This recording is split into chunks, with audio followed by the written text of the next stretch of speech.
नमस्कार, news India देख रहे हैं आप और आपके साथ मैं हूं मोनिका सिंह। तो आज है शनिवार और हर शनिवार रविवार हम लेकर आते हैं आपके लिए हेल्दी इंडिया, क्योंकि हमें है आपकी सेहत का ख्याल। आज हम बात करेंगे कैंसर के बारे में।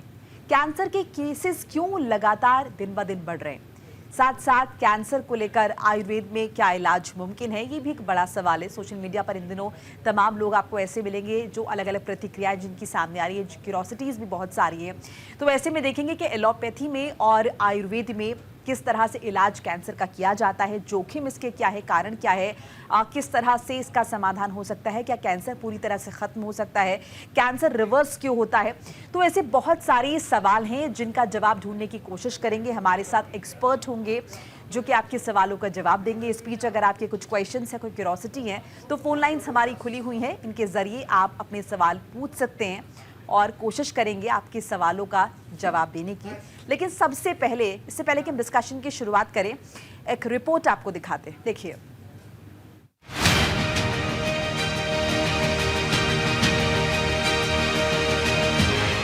कैंसर किसी कोशिका के असामान्य तरीके से बढ़ने की बीमारी है। आमतौर पर हमारे शरीर की कोशिकाएं नियंत्रित तरीके से बढ़ती हैं और विभाजित होती हैं। जब सामान्य कोशिकाओं को नुकसान पहुंचता है या कोशिकाएं पुरानी हो जाती हैं, तो वो मर जाती हैं और उनकी जगह स्वस्थ कोशिकाएं ले लेती हैं। कैंसर में कोशिकाओं के विकास को नियंत्रित करने वाले संकेत ठीक से काम नहीं करते हैं।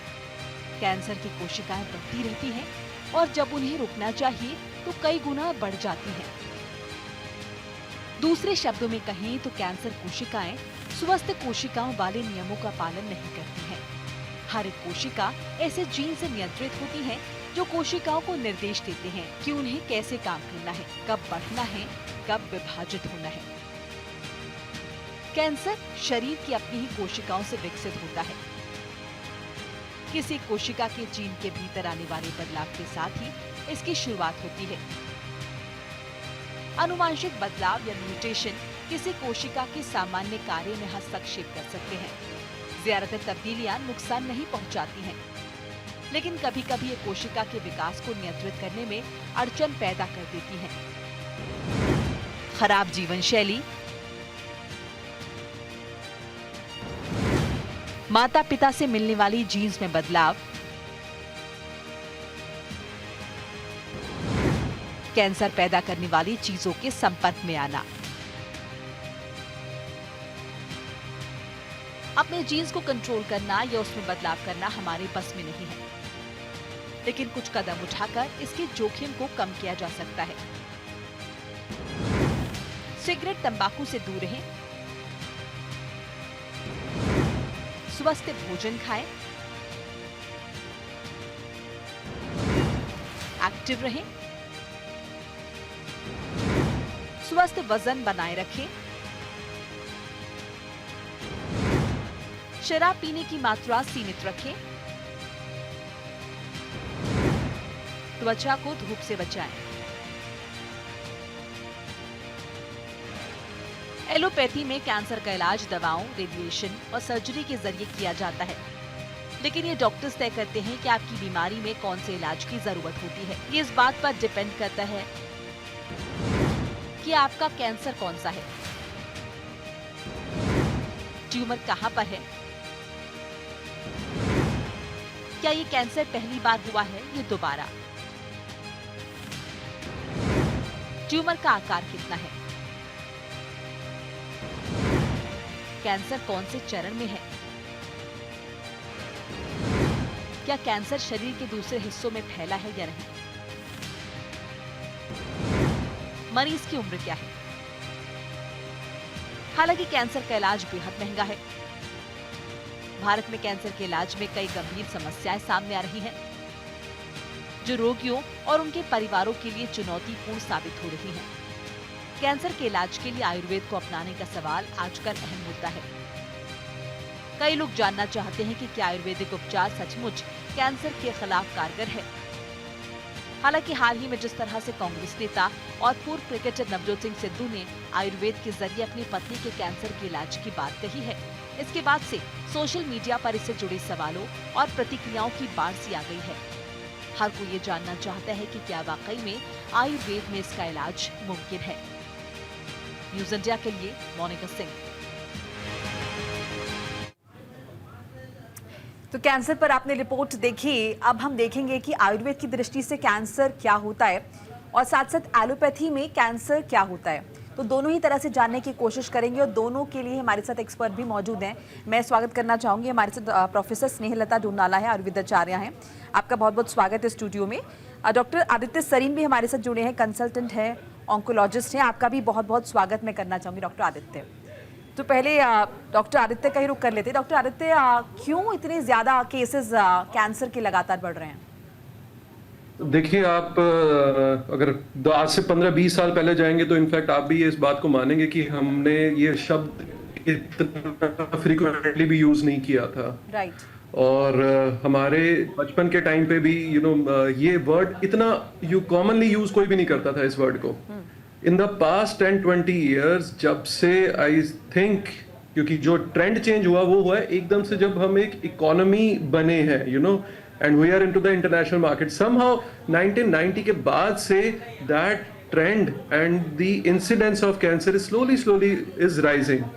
अब आपको जान के हैरानी होगी कि इंडिया में इस टाइम पे लगभग 30 to 40 लाख पेशेंट्स हैं जो इस टाइम कैंसर से पीड़ित हैं, और ये नंबर अभी आगे जाके रुकने नहीं वाला है, ये बढ़ने ही वाला है।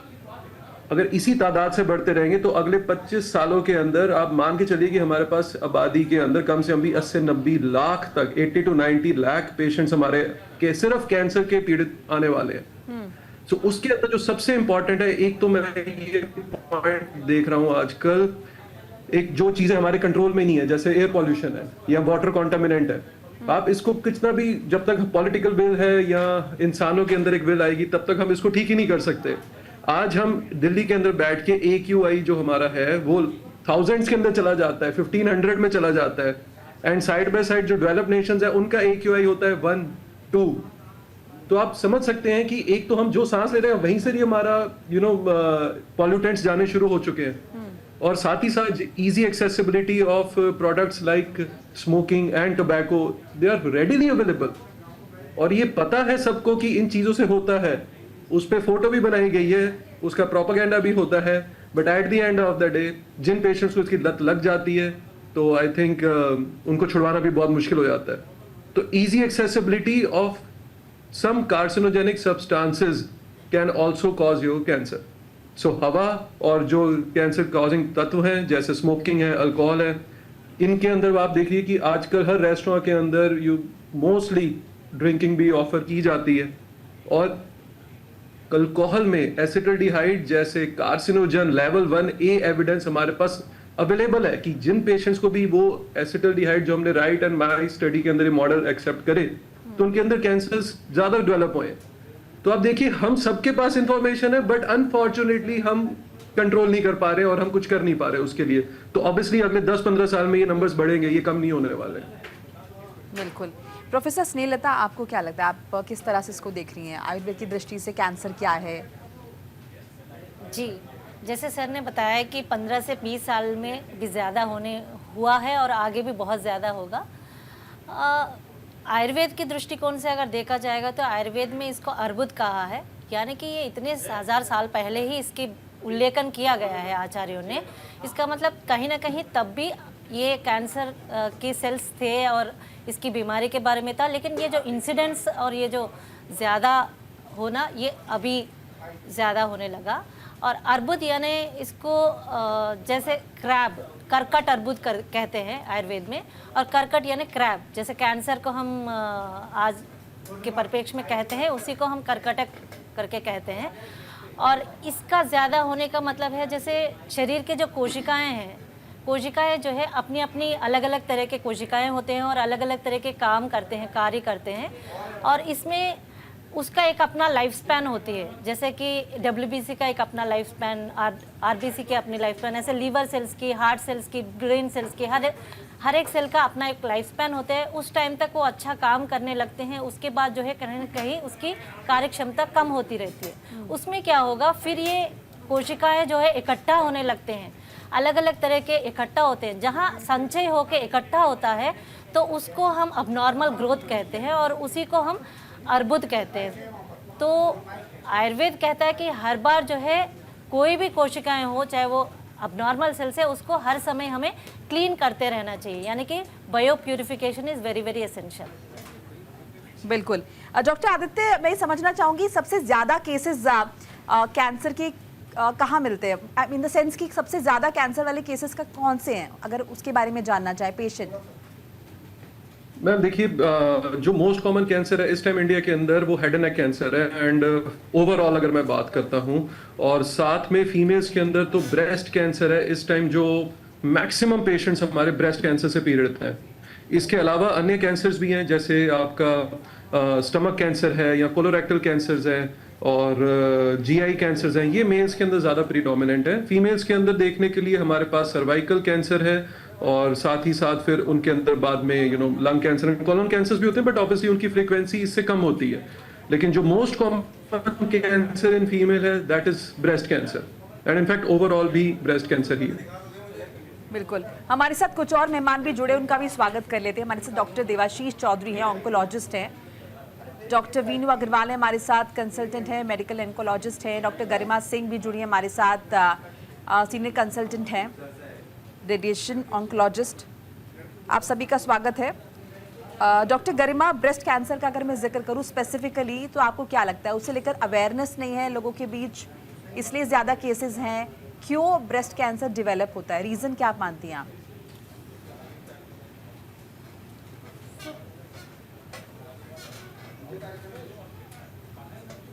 बेसिकली जो ब्रेस्ट कैंसर है इस समय ब्लीडिंग कैंसर है इसमें। जो अगर देखा जाए तो हाई सोशो इकोनॉमिक जो केस एरियाज़ होते हैं उसमें ब्रेस्ट कैंसर के नंबर काफ़ी इंक्रीज़ हुआ है। Life style changes and these are the main risk factor for the breast cancer. Other risk factor for the breast cancer are also there, like early menarche, late menopause, and obesities, junk food habits. These are the, and also hereditary cause. Hereditary cause only risk for the 10% of the breast cancer. बिल्कुल। Doctor Debashish, hereditary अगर हम बात करें तो ये कितना responsible है, कितना कंट्रीब्यूट करता है, कितने % चांसेस हैं कि अगर फैमिली में आपकी हिस्ट्री रही है, किसी को कैंसर रहा है, तो आपको भी कैंसर होगा? देखिए, काफ़ी हद तक डिपेंड करता है कि आपका जेनेटिक प्रीडिस्पोजिशन किस पैटर्न का है। अगर हम एक आंकड़े की बात करते हैं तो लगभग 5 से 10%, जैसे डॉक्टर गरिमा ने बताया, अगर हम 100 ब्रेस्ट कैंसर के केसेस देखते हैं तो उसमें लगभग 5 से 10 केसेस ऐसे होंगे जो फैमिलियल या हेरिडिटरी पैटर्न से रिलेटेड होते हैं। अब ये कितना डोमिनेंट है वो डिपेंड करता है कि ये किस जीन को इफेक्ट कर रहा है। तो इसमें जो प्रमुख जीन्स होती हैं वो होती हैं BRCA1 एंड BRCA2 प्रमुख। इसके अलावा अन्य जीन्स भी देखी जाती हैं, पर जो 90% इन हेरिडिटरी कैंसर का कंट्रीब्यूशन है वो इन BRCA1 and BRCA2 genetic predisposition की म्यूटेशन की वजह से होता है। डॉक्टर वीनू, रियकरेंस कितने केसेस में होती है, या फिर सभी कैंसर के पेशेंट ठीक हो जाते हैं, या फिर ठीक होने के बाद रियकरेंस के चांसेस बहुत ज़्यादा होते हैं? इसको कैसे एक्सप्लेन करेंगे आप? तो रियकरेंस जो है वो मोस्टली डिपेंड करता है कि आपका इनिशियल रिस्क कितना है, किस टाइप का ब्रेस्ट कैंसर है और आपके किस स्टेज पे पकड़ा गया है। अगर मैं ब्रेस्ट कैंसर का ना भी जिक्र करूं, मैं ओवरऑल सभी कैंसर की बात करूं, तो अगर जनरली भी हम बोलें तो आपका इनिशियल डायग्नोसिस और किस टाइम पे आपको ट्रीटमेंट मिलती है उसके हिसाब से है। अगर तो अर्ली ब्रेस्ट कैंसर या कोई भी कैंसर जो है अर्ली स्टेज पे पकड़ा जाता है तो उसके क्यूरेटिव होने के चांसेस बहुत हाई हैं और उसके रेकरेंस के चांसेस भी कम हो जाते हैं, क्योंकि हम एक क्योर की उसमें दे देते हैं, क्यूरेटिव ट्रीटमेंट दे देते हैं। लेकिन अगर वो लेट स्टेज पे पकड़ा जाता है, जैसे कि अगर वो 4th स्टेज पे पकड़ा जाता है या 3rd स्टेज पे पकड़ा जाता है जबकि कैंसर पहले ही फैल चुका है, तो उसकी क्यूरेटिव होने के चांसेस बहुत कम हो जाते हैं। जैसे कि हम बात कर रहे थे कि अब ब्रेस्ट कैंसर पे ही हम बात कर रहे थे, तो हम करें कि अगर वो स्टेज 1 का ब्रेस्ट कैंसर है तो उसके क्योर होने के चांसेस अबाउट 90-95% हो जाते हैं, क्योंकि उसको हम सर्जिकली रिसेक्ट कर देते हैं। उसके अगर कोई माइक्रोस्कोपिक मेटास्टेसिस यानी कि पहले ही सूक्ष्म रूप से अगर वो कहीं और जा चुका है तो उसको हम रेडिएशन से क्योर कर सकते हैं। लेकिन अगर वो 3rd स्टेज पे पकड़ा जाता है या 4th स्टेज पे पकड़ा जाता है, मतलब कि ब्रेस्ट कैंसर जो है आपका पहले ही लिवर में जा चुका है या लंग में जा चुका है, तो उसको क्यूरेटिव इंटेंट से ट्रीट करना ऑलमोस्ट इम्पॉसिबल हो जाता है।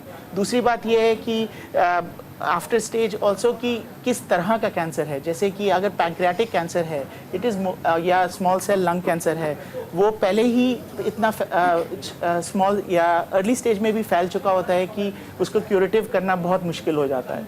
और तीसरी चांस है कि किस तरह कैंसर कैसा रिस्पॉन्सिव कैंसर है। पैंक्रियाटिक कैंसर कीमो रेजिस्टेंट होता है, तो इसलिए उसके क्यूरेटिव इंटेंट ट्रीटमेंट देना, उसको बिल्कुल हटाना बहुत मुश्किल है। तो ये 3 मेन फैक्टर्स हैं, एक आपका किस तरह का कैंसर है, कौन सी स्टेज में पकड़ा गया है, और वो कितना ट्रीटमेंट के रिस्पॉन्सिव है।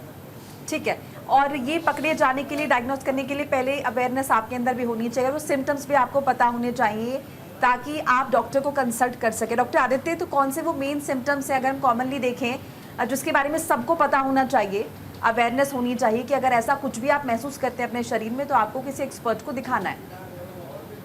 तो इस सवाल को आने से पहले मैं एक कहना ये चाहूंगा कि जब हम शब्द का इस्तेमाल करते हैं कैंसर, तो हमारे को ये पता होना चाहिए कि जब हम कैंसर वर्ड यूज कर रहे हैं, दैट डजंट मीन कि भी एक कैंसर का इलाज ही सभी कैंसर्स पे एप्लीकेबल होएगा।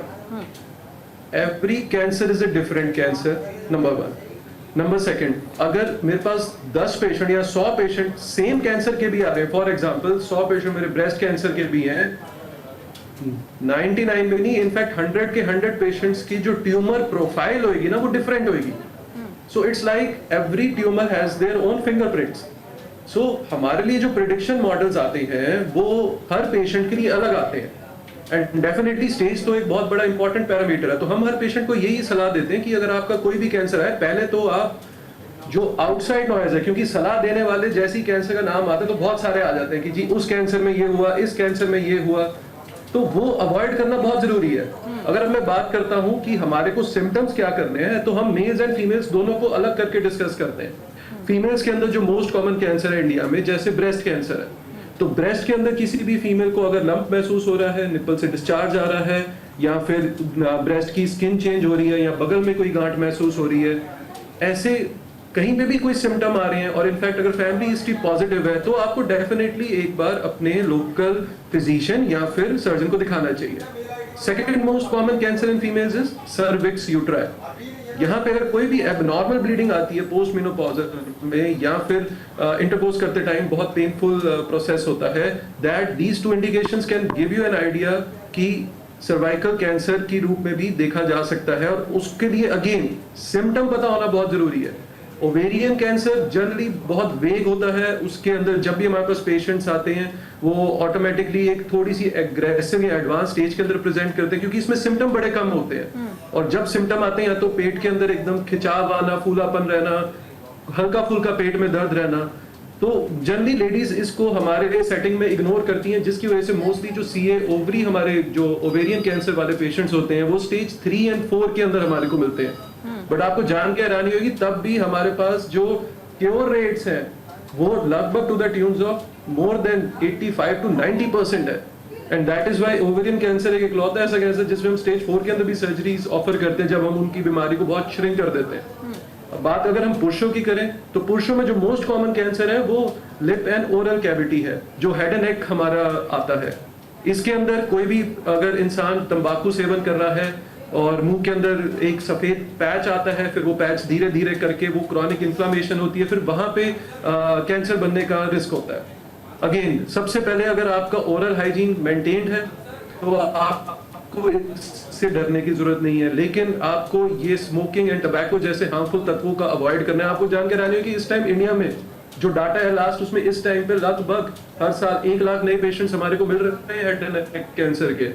उसके बाद लंग कैंसर है, ईसोफेगस कैंसर है, स्टमक कैंसर है। तो लंग कैंसर के अंदर तो हमारे पास जो पेशेंट्स आते हैं वो खांसी है या बलगम में खून आना, सांस फूलना, मोस्टली ये मोस्ट कॉमन सिम्टम्स है। और जितने भी हमारे आंत से रिलेटेड कैंसर है वो जनरली हमारे को खाने में दिक्कत आना या फिर खून की उल्टी होना, ऐसे करके प्रेजेंट करते हैं। तो आप देखिए कि इतने सारे कैंसर्स हैं, हर एक ऑर्गन का सिम्टम अलग है, उसकी स्पेसिफिकेशन अलग है और उनका ट्रीटमेंट बिल्कुल अलग है। तो one tablet is not going to treat all the cancers. Right professor Snehlata, जब हम ट्रीटमेंट की बात कर रहे हैं तो जैसे मेडिकेशंस हैं एलोपैथी में, सर्जरी है, कीमोथेरेपी है, आयुर्वेद में भी क्या इसका इलाज मुमकिन है? तो वो इलाज हैंड इन हैंड चलता है अगर हम एलोपैथिक इलाज कर रहे हैं, या फिर आयुर्वेद में आप ये मानते हैं कि उसमें भी अपने आप में इसका इलाज मुमकिन है? जी देखिए, वो डिपेंड करता है कि वो किस टाइप की कैंसर है और किस समय में वो आ रहे हैं, किस स्टेज में आ रहे हैं।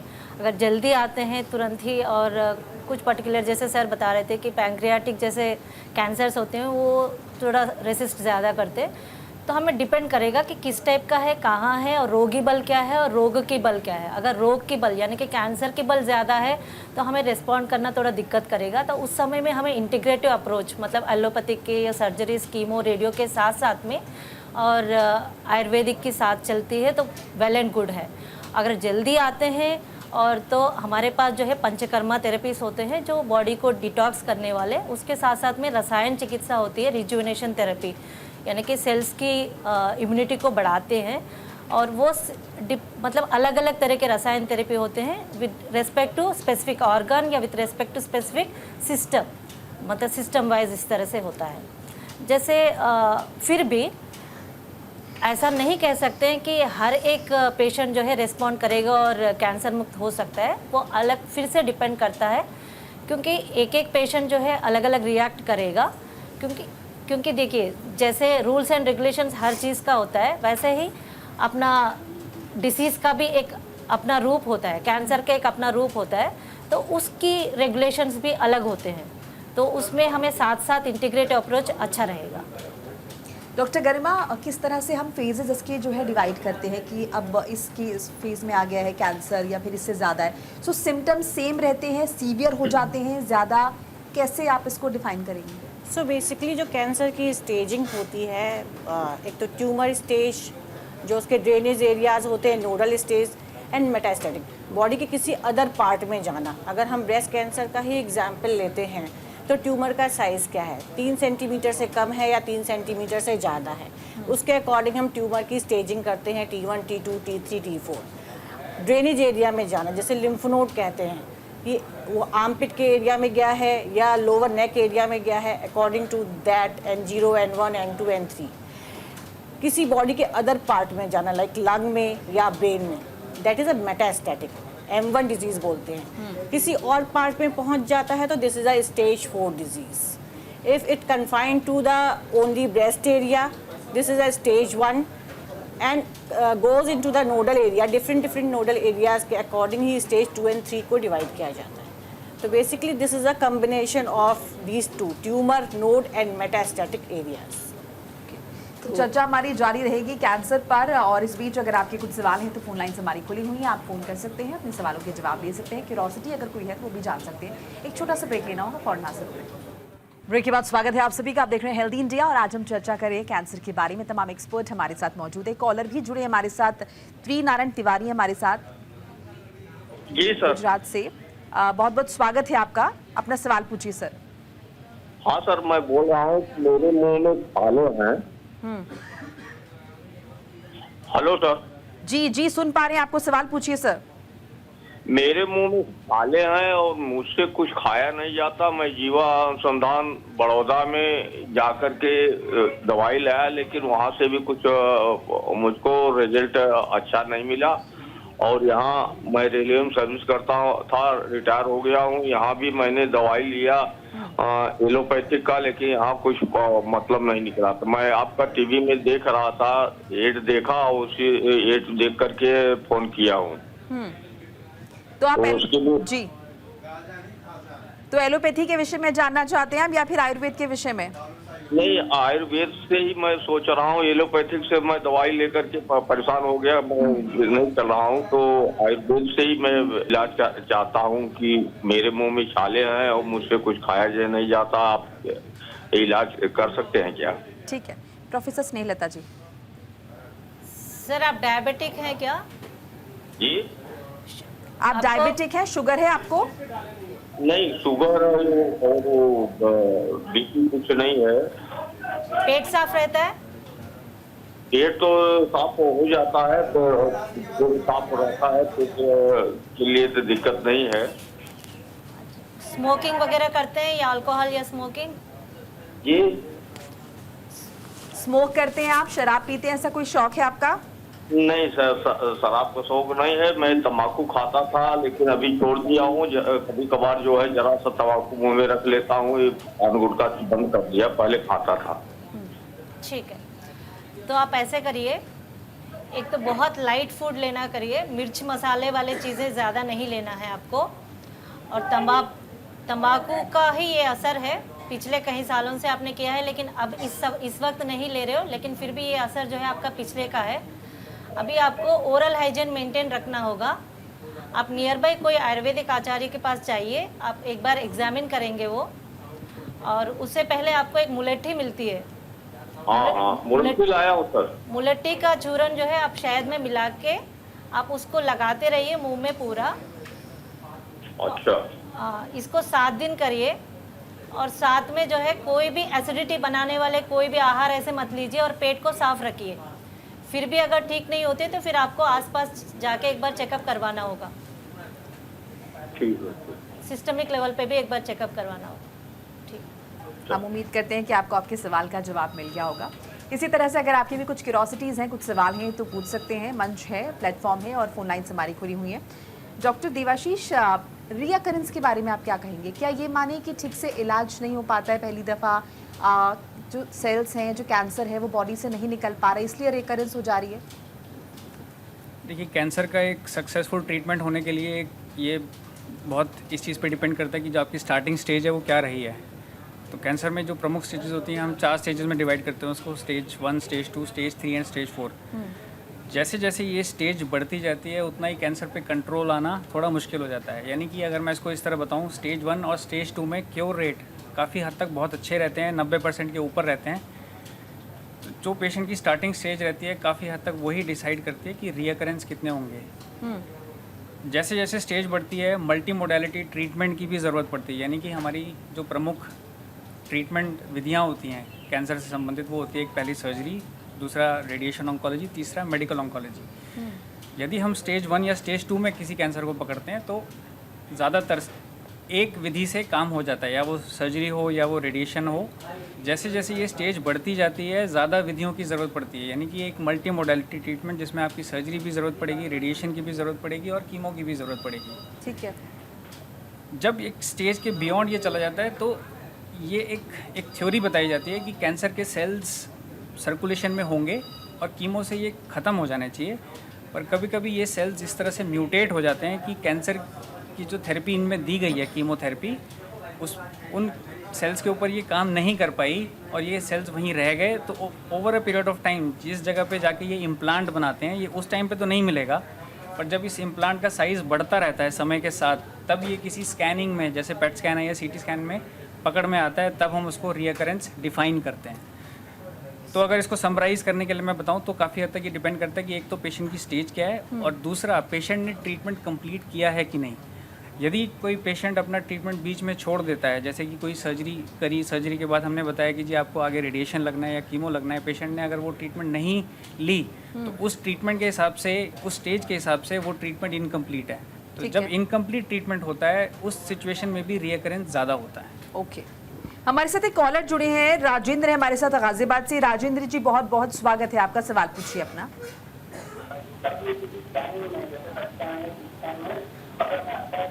राजेंद्र जी, टीवी सेट का वॉल्यूम बंद कर दीजिए, उसके बाद सवाल पूछिए, क्या जानना चाहते हैं आप?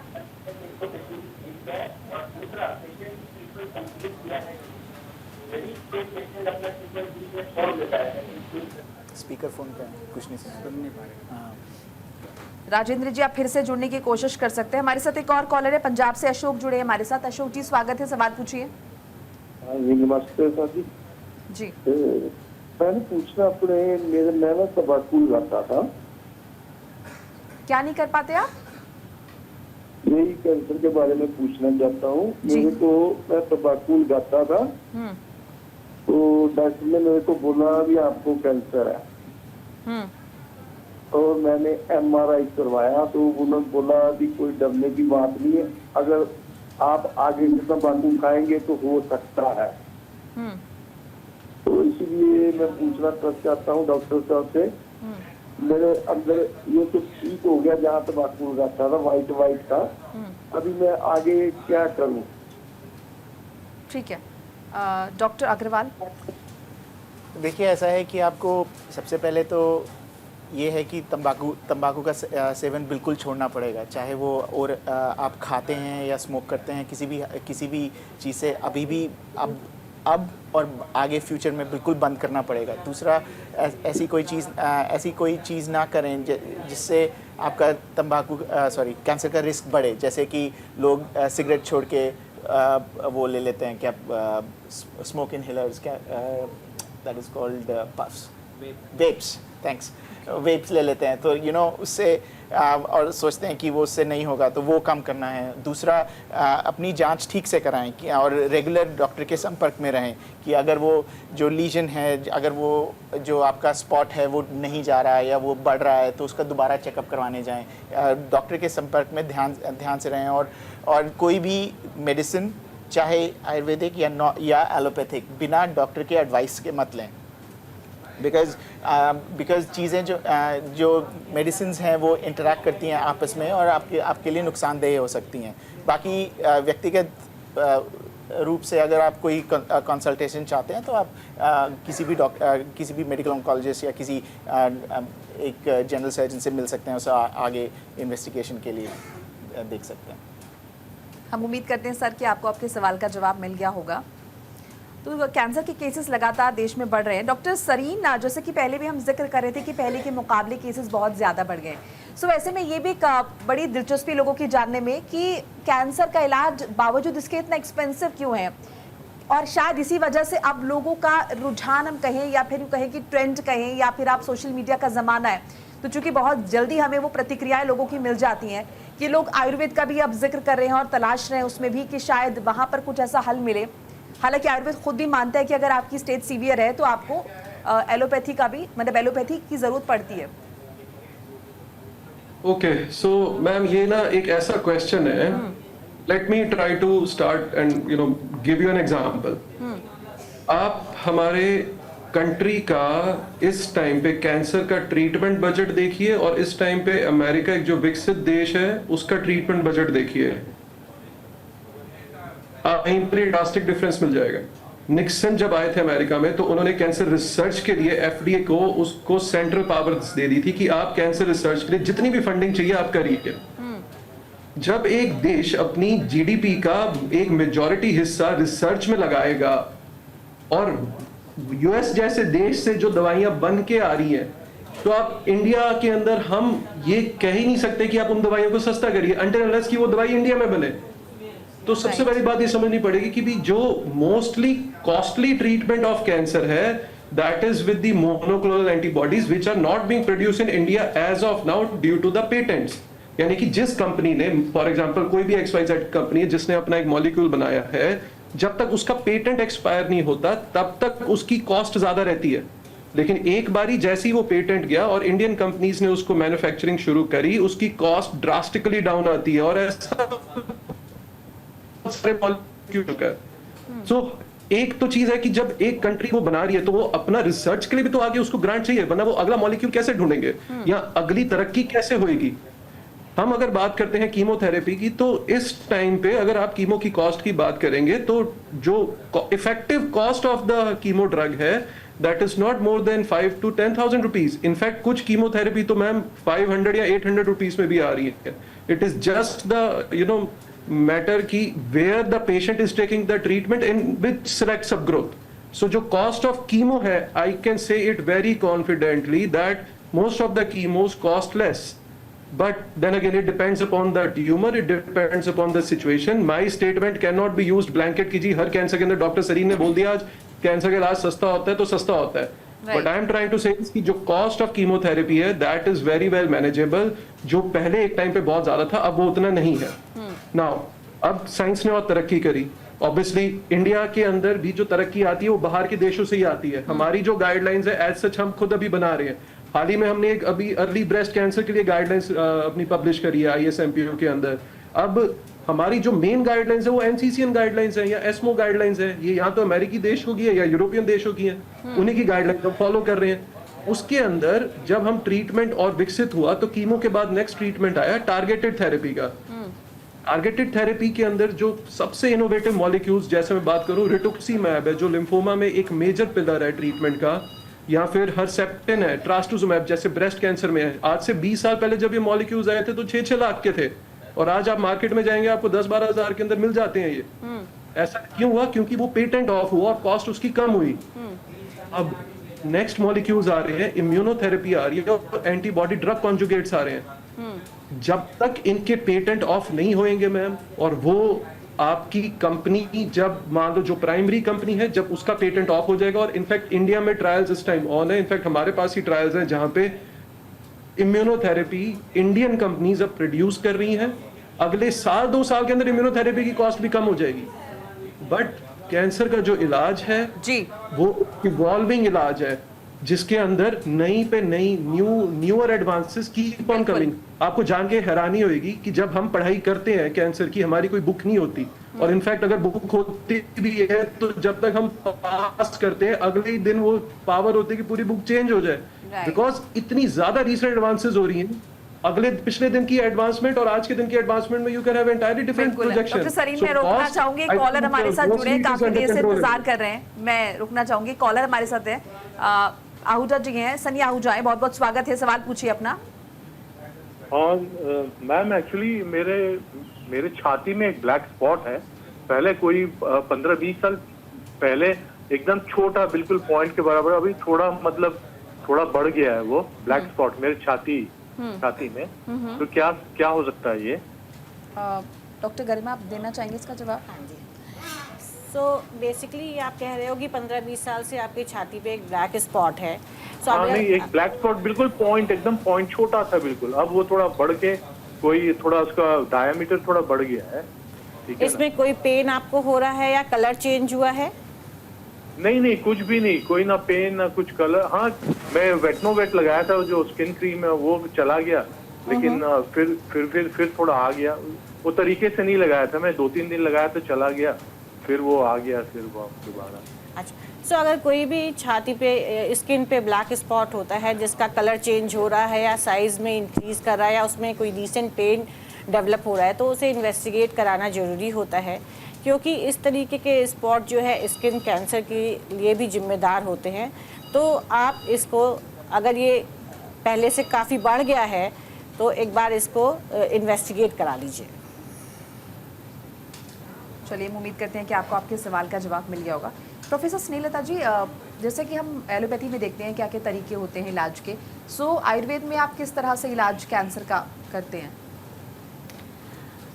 जी, जैसे देखिए, मैं इस दौरान आप लोगों को मतलब बताना चाह रही हूँ कि आजकल जो है चल रहा है ये प्रकृति, देश का प्रकृति परीक्षण करके हर एक आयुर्वेदिक विश्वविद्यालय में ये चल रहा है। इसमें ये होता है कि अपनी जो शरीर की जो प्रकृति होती है सबका अपना अपना डिफरेंट होता है।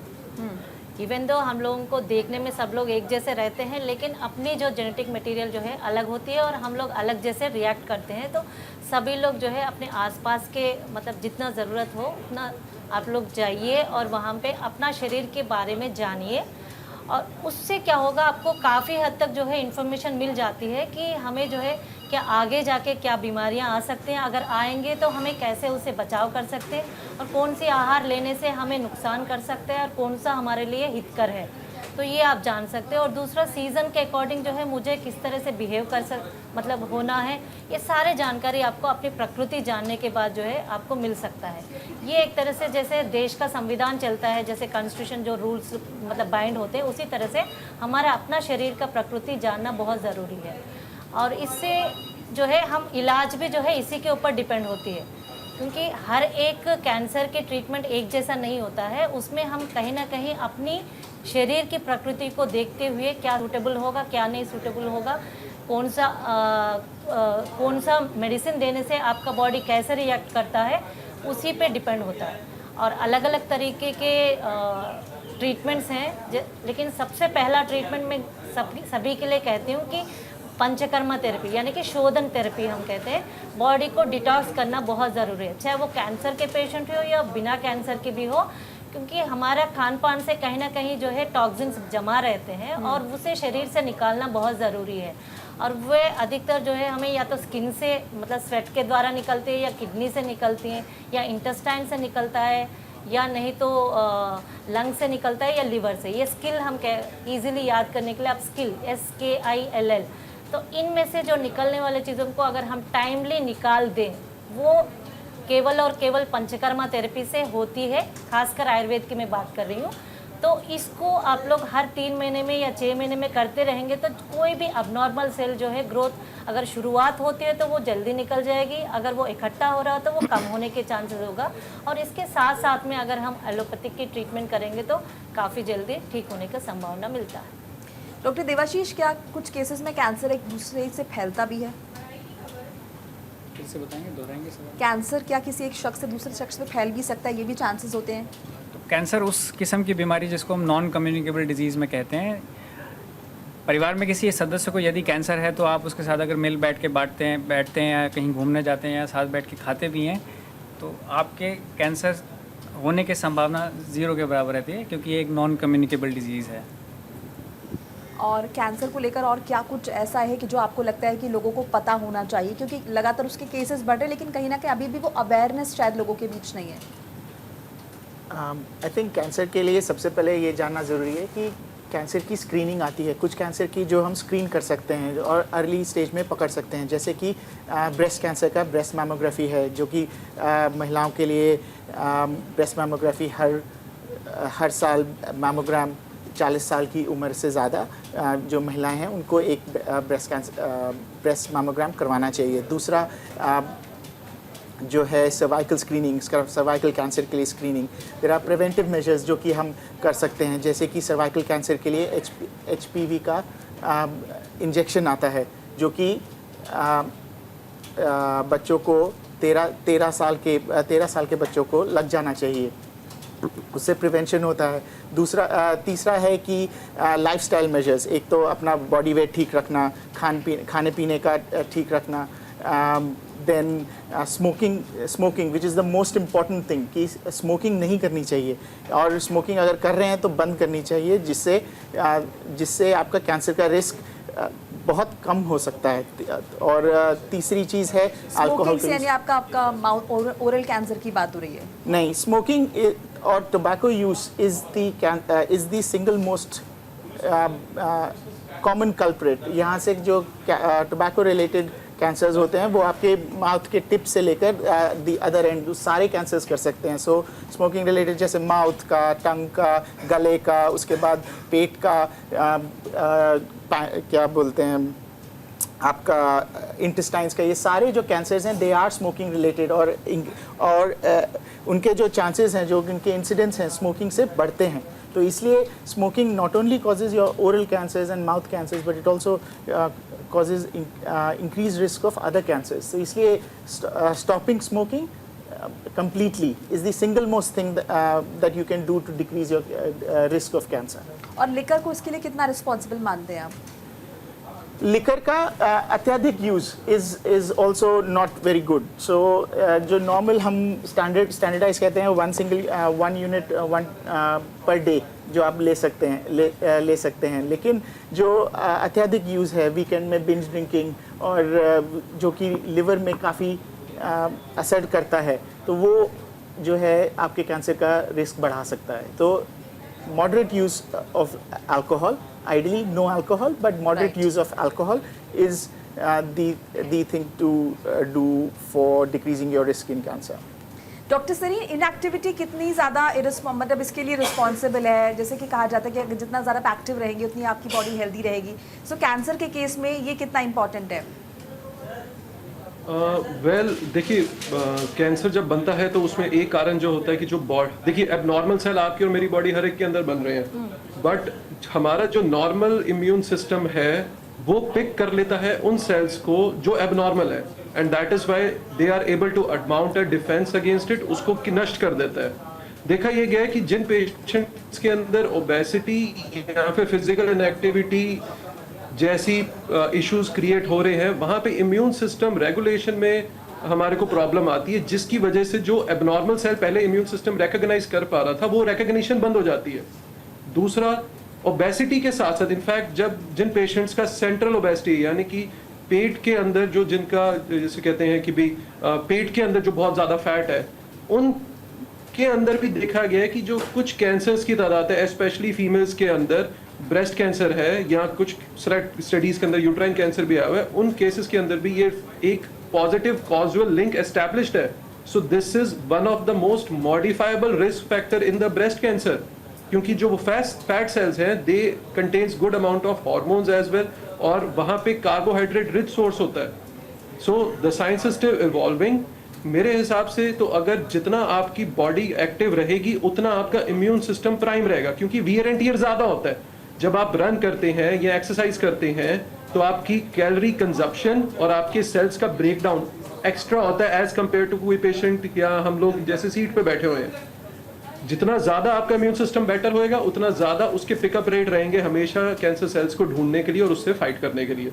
सो obviously you need to lead not more कि भाई आप मैराथन भाग रहे हैं, अगर आप हफ्ते में कम से कम भी 1.5 घंटा भी अपने आप को एक अच्छी एक्सरसाइज दे सकते हैं, I think that is more than enough. Very nice. Doctor Garima, चलते चलते क्या क्लोजिंग कमेंट आप देंगे अवेयरनेस के लिए जो लोग आपको सुन रहे हैं, देख रहे हैं? सो बेसिकली कैंसर के कॉज हम लोग ने अभी डिस्कस किए। इवन 50% कैंसर ऐसे हैं जो प्रिवेंटेबल हैं, लाइक जो अभी डॉक्टर देवाशीष ने बोला, टोबैको यूज़ एंड ऑल। अगर हम सिजेशन ऑफ द टोबैको करें तो 40 to 50% कैंसर को हम प्रिवेंट करते हैं जो कैंसर टोबैको से हो रहे हैं। इसी तरीके से अगर हम स्क्रीनिंग लेते हैं, लाइक ब्रेस्ट कैंसर और सर्वाइकल कैंसर की स्क्रीनिंग लें, तो उसमें भी हमें good amount of the cancer को हम प्रिवेंट कर सकते हैं और अर्ली स्टेज में ट्रीट कर सकते हैं।